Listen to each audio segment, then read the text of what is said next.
Exam का pressure? मैं हूं ना।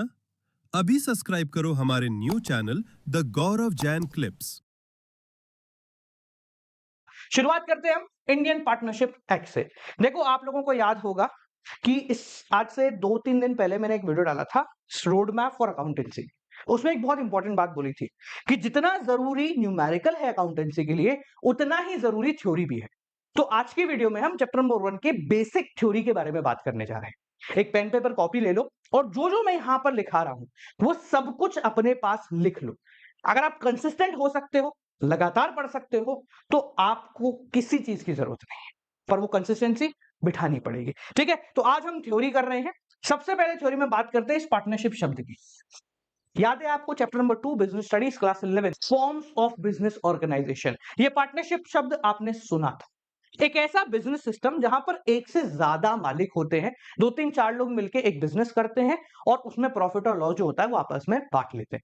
तो क्लास 12 की स्टार्टिंग के जो 6 चैप्टर है वो पार्टनरशिप बिजनेस के हैं, यानी कि कोई एक मालिक नहीं है, कई सारे मालिक होने वाले हैं। ऑन एन एवरेज आपके जितने भी 6 चैप्टर हैं 2 से 3 ही मालिक होंगे और वो बिजनेस चला रहे होंगे। तो हमारा जो शुरू के 6 चैप्टर में काम है वो है इन प्रकार के लोगों की अकाउंटिंग कर। ठीक है, शुरुआत करते हैं सबसे पहले एक स्टैंडर्ड डेफिनेशन से।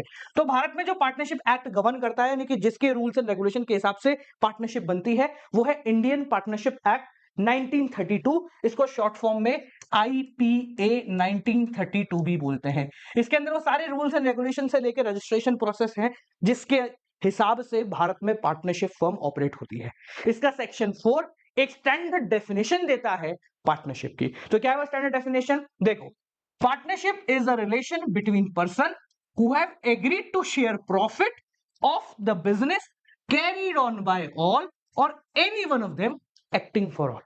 ये डेफिनेशन बहुत जरूरी है, बहुत बारीकी है।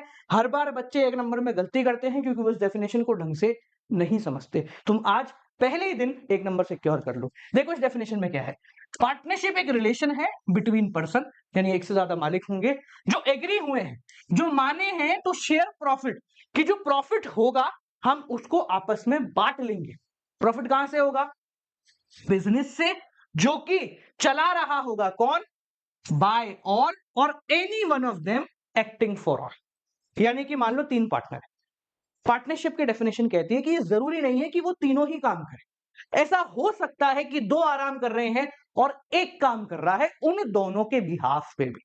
ठीक है, तो पार्टनरशिप क्या है? एक कंपनी है, एक ऐसी ऑर्गेनाइजेशन है जिसके अंदर 2-3-4-5-6 लोग जिन्होंने मिलकर धंधा सेटअप किया है, और हो सकता है कि उनमें से कुछ काम कर रहे हैं और कुछ काम नहीं भी कर रहे हैं, तो भी काम चल रहा है। तो अगर आप इस डेफिनेशन को ध्यान से देखें तो देखो इसमें लिखा हुआ शेयर ऑफ प्रॉफिट।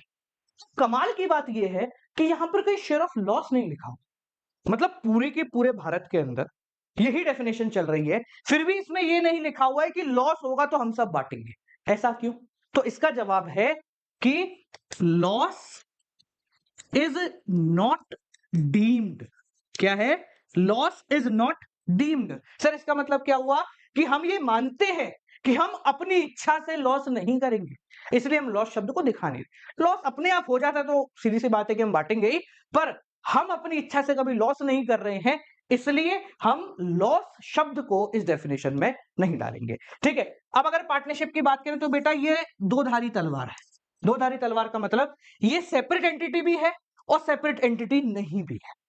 अगर हम अकाउंटिंग पॉइंट ऑफ व्यू से बात करें, यानी कि जो आपको पढ़नी है अकाउंटिंग पॉइंट ऑफ व्यू, तो पार्टनर और पार्टनरशिप ये दोनों अलग हैं, यानी कि यहां पर भी सेपरेट लीगल एंटिटी का कॉन्सेप्ट चलता है, यानी कि partner and partnership they both are separate. पर अगर हम लीगल पॉइंट ऑफ व्यू से जाए, केस वेस के लफड़े में पढ़े, तो पार्टनर एंड पार्टनरशिप ये दोनों सेम है। समझ में आ गया? तो अगर कभी केस होता है तो अगर कंपनी पे हुआ है, ऑर्गेनाइजेशन पे हुआ है, तो माना जाएगा पार्टनरों पे भी।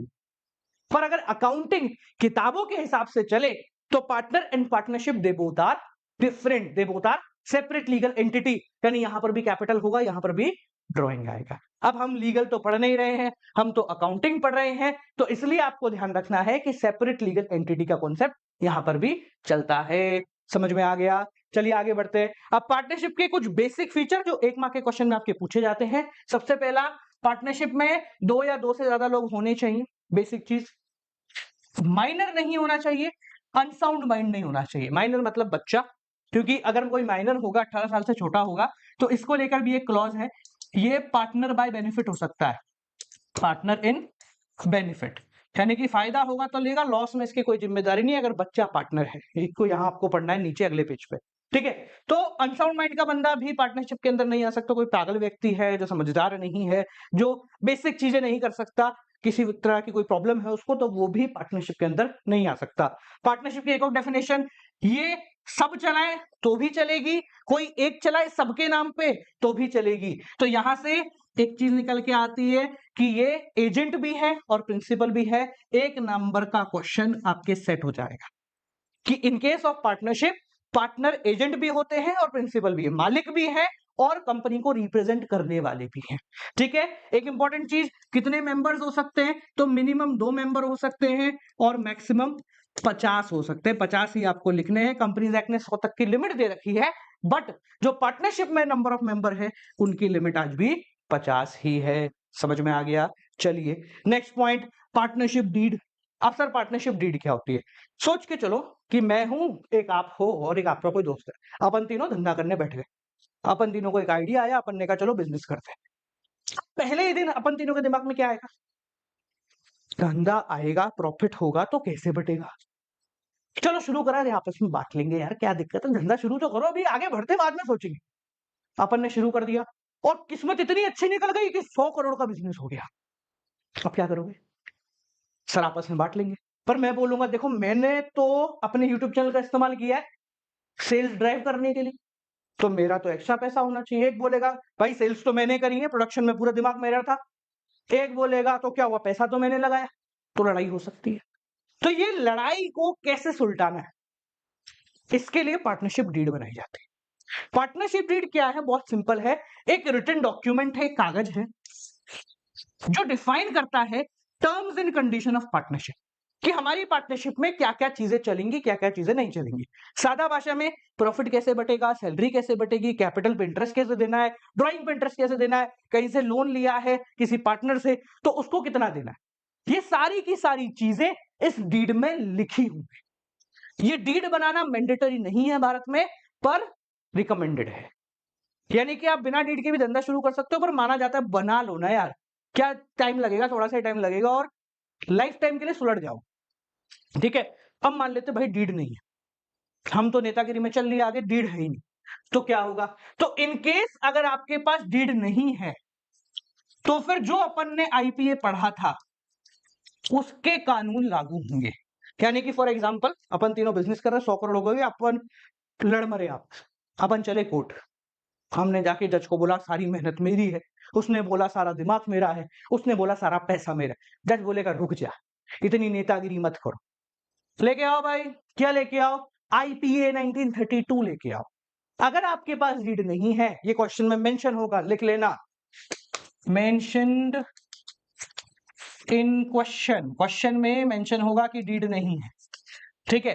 तो अगर डीड नहीं है तो किसी की भी कोई भी बात नहीं सुनी जाएगी, बस आईपीए 1932 क्या कहता है ये सुना जाएगा। और आपकी जानकारी के लिए बता दें कि आईपीए 1932 क्या कहता है, वो बहुत जरूरी है, क्योंकि ये पूरा चैप्टर कहीं ना कहीं उसके इर्द गिर्द ही घूमेगा। तो आईपीए 1932 कहता है कि अगर आपके पास डीड नहीं है तो आपको किसी भी प्रकार की सैलरी नहीं मिलेगी। आप चाहे 1 घंटा काम कर रहे हो, 50 घंटे काम कर रहे हो, नहीं 50 मतलब 24 घंटे काम कर रहे हो, तो भी आप लोगों को सैलरी नहीं मिलेगी। किसी भी पार्टनर को किसी प्रकार का कमीशन हम नहीं देने वाले। अगर आपने पैसा लगाया है तो क्या, हम आपको इंटरेस्ट ऑन कैपिटल नहीं देंगे। मतलब लड़ो मत कि मेरा पैसा है तेरा पैसा है, भाड़ में जा, कोई इंटरेस्ट ऑन कैपिटल नहीं है। अगर तूने कंपनी को लोन दिया है, तू एज अ पार्टनर है, तूने ही लोन दिया है, तो हम थोड़ी सी लिबर्टी दे देते हैं, तेरे को 6% पर एनम का इंटरेस्ट देंगे। अगर पार्टनर ने कंपनी को लोन दिया है, बैंक से लोन लिया तो वो तो जिस रेट पे लिया वो देना पड़ेगा। ठीक है। अगर आपने कोई पैसा विड्रॉ करा है, उस पर इंटरेस्ट लगता है, तो हम आपको किसी प्रकार का इंटरेस्ट देने के लिए लायबल नहीं करते। इसके साथ साथ प्रॉफिट जो है वो इक्वली सब में बढ़ जाएगा। समझ में आ गया? तो अगर पार्टनरशिप डीड है तो उसमें जैसा है वैसा मान लो, पर अगर तुम बेवकूफ थे, तुमने डीड नहीं बनाई, तो अब लड़ने का कोई फायदा नहीं है। कोर्ट में यही फैसला होने वाला है, चाहे कोई हो जाए, यही फैसला होगा। तो it is one of the most important point of this whole chapter. ठीक है, ये बहुत जरूरी है, इसको 2-3-4 बार देख लेना। समझ में आ गया? इसके अलावा कुछ बेसिक चीजें हैं जो एक एक मार्क्स में पूछ लेते हैं, ठीक है ना, उनको ध्यान रखो ताकि तुम कभी गलती ना करो। हम तैयारी देखो सिर्फ 12वीं की नहीं कर रहे हैं, सीयूईटी के लिए भी कर रहे हैं। तो 1 मार्क का भी कोई भी पॉइंट हम छोड़ना नहीं चाहते। फालतू का कुछ नहीं पढ़ेंगे पर काम का कुछ नहीं छोड़ेंगे, ठीक है? तो यहां देखो, कुछ और फीचर भी हैं, ये ज्यादा जरूरी नहीं है 1 मार्क के लिए। अगर सारे पार्टनर एग्री करते हैं तो माइनर यानी 18 साल से नीचे को भी हम पार्टनरशिप में एडमिट कर सकते हैं, बट वो पार्टनर इन बेनिफिट कहलाएगा। यानी कि वो पार्टनर तो है पर वो सिर्फ प्रॉफिट लेगा, लॉस की उसकी कोई भी जिम्मेदारी नहीं होगी। ये क्यों करते हैं? ये जनरली मान लो कोई एक किसी सेलिब्रिटी का औलाद है और वो 18 साल से छोटा है, या कोई व्यक्ति है जिसने बहुत जल्दी बहुत कुछ अचीव कर लिया, वो चाहता है किसी कंपनी के साथ एसोसिएट होना, उसने कहा भाई मैं तो मालिक ही बनूंगा, ठीक है, मेरे को तो प्रॉफिट में शेयर चाहिए। तो बोले ठीक है, आप 18 साल से कम हो तो बेनिफिट में आप आ जाओ, ठीक है। नेक्स्ट, पार्टनर नया आ सकता है या पुराना पार्टनर रिटायर हो सकता है, या तो कंसेंट बाय ऑल पार्टनर, सब बोले तो होगा, या फिर एक एग्रीमेंट आप कर लो कि भाई मैं एक, आपने रिटर्न एग्रीमेंट दे दिया कि मैं 1 महीने बाद जाने वाला हूं, तो हो सकता है, ठीक है। नेक्स्ट, पार्टनरशिप के अंदर फर्म का रजिस्ट्रेशन कराना ऑप्शनल है, मैंडेटरी नहीं है। आप चाहो तो कराओ, चाहो तो मत कराओ, पर यह हमेशा माना जाता है कि अगर आप कराओगे तो खर्चा थोड़ा होगा पर फायदा आपका, ये लड़ाई दंगे होंगे तो संभाल लिया जाएगा, ठीक है। लास्ट, अभी पिछले 2 साल से ये 2 नोट हैं जो कि आपके 1 मार्कर में 12th में भी और सीयूईटी में भी काफी ज्यादा हाईलाइट हुए हैं। कौन कौन से? पहला, लिमिटेड लाइबिलिटी पार्टनरशिप। अभी अपन ने पढ़ा कि लीगल पॉइंट ऑफ व्यू से, कहां गया भैया, ये दोनों एक हैं। लीगल पॉइंट ऑफ व्यू से पार्टनर पार्टनरशिप दोनों एक हैं, और जब एक हैं तो अनलिमिटेड लाइबिलिटी है। यानी कि क्या है भैया, अगर केस हो ना, तेरी पर्सनल जायदाद को भी हम उठा लेंगे। तो इस चीज को ध्यान में रखते हुए और इसकी कॉन्सिक्वेंसेस को समझते हुए LLP, limited liability partnership act 2008 launch हुआ, और ये 31 मार्च 2009 से चालू हो गया। इसके अंदर लाइबिलिटीज ऑफ अ पार्टनर जो होगी ना, वो लिमिटेड हो जाएगी। नेक्स्ट, पार्टनर लाइबल नहीं होंगे फॉर अदर पार्टनर एक्शन। तूने किया तो तू जान, मेरे को कोई भी लेना देना नहीं है। And the last note, minor admit हो सकता है बेनिफिट में। आप देखोगे मैंने 3 बार इसको लिखा है क्योंकि ये पिछले 2 बारी से लगातार आ रहा है। समझ में आ गया? तो ये बेसिक थ्योरी है आपके अकाउंटेंसी की। इस चैप्टर को पढ़ने से पहले ये थ्योरी आपको आनी चाहिए।